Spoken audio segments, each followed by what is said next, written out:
तेरे गुनाह ज्यादा हैं या अल्लाह की रहमत। एक आदमी आप सल्लल्लाहु अलैहि वसल्लम की खिदमत में हाजिर होकर कहा, या रसूलुल्लाह सल्लल्लाहु अलैहि वसल्लम, मैं बहुत गुनाहगार हूँ। आप सल्लल्लाहु अलैहि वसल्लम ने फरमाया, तेरे गुनाह ज्यादा हैं या बारिश के कतरे। कहा, मेरे गुनाह। आप सल्लल्लाहु अलैहि वसल्लम ने फरमाया, तेरे गुनाह ज्यादा हैं या अल्लाह की रहमत।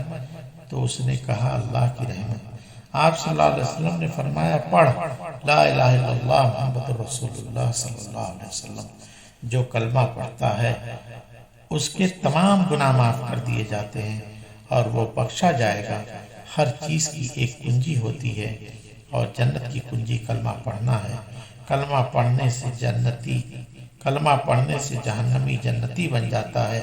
आप सल्लल्लाहु अलैहि वसल्लम का इरशाद है, जो शख्स वजू बेवजू कसरत से कलमा पढ़ता रहेगा तो अल्लाह